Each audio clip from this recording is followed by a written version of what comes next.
Hello there, and welcome to this month's installment of Paleo News, where I'll be looking back on some of the biggest paleontological discoveries made in the past month.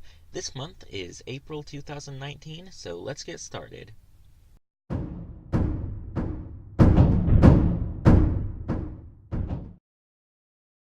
First up on the list is a brand new dinosaur, Gobihadrosaurus mongoliensis. Described on April 17, 2019, this was a herbivorous dinosaur closely related to the hadrosaur family, that is, the duck-billed dinosaurs. A nearly complete skeleton was found in the Gobi Desert in Mongolia, and the animal, while very closely related to the hadrosaurs, doesn't seem to fit into the family entirely. Gobihadros was relatively small, at 3 meters or 10 feet long. Next up is Solacina Cthulhu. Named after H.P. Lovecraft's fictional cosmic horror, Cthulhu was described by paleontologists on April 10th as a small sea cucumber that was adorned with long, tentacly tubes all over its body. It's thought that the tubes doubled as feet for the animal and were used to collect food and to move along the ocean floor.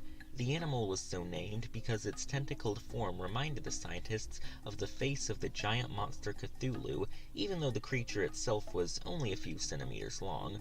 It was probably monstrous enough to its prey, however. On April 18th, scientists published their study and description of an animal whose fossils were actually discovered in 1980. The scientists who found them back then, however, weren't inclined to do anything with them, as they were too busy studying the fossils of ancient apes. The researchers put the fossils in a drawer in the National Museum of Kenya and just kind of left them there to collect dust. Until 2010, where they were rediscovered and studied until 2019, when the studies were published. It was named Simbakubwa Kutokafafrika, which means big lion from Africa in Swahili. However, Sumbukawa wasn't a lion, and it wasn't even related to lions or any other group of mammals alive today. It belonged to a group known as hyenodonts, a totally extinct group. Even hyenas aren't a part of that group. Its name just means hyena tooth. This mammal was the apex predator of the prehistoric East Africa, growing to be larger than a polar bear and with a head bigger than that of a rhino's. Their canine teeth were the size of bananas, and they probably hunted elephants. Truly a terrifying creature to encounter in the African jungles. Or anywhere, really. I'd assume you'd be just as scared if you saw this thing on a subway. And last but not least, we have a newly discovered species of ancient crocodile, Crocosaurus. This new species is called C. bambergensis. Described on April 3rd of this year, this crocodile was ocean-dwelling and looked more like a dolphin than any crocodile you'd think of.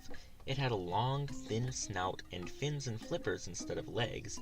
Discovered in the town of Bamberg, Germany, this new species shares many similarities to two previously known Crocosaurus species, C. elegans and C. suvicus, both of which are also from Germany. Crocosaurus seems to have been very adept at ocean life, zipping around through the water and snapping up small squids and cephalopods. Well, that's about it for this month's Paleo News. Come back here regularly for more paleontology videos, and like this video if you liked it. For now, Paleo Luke out.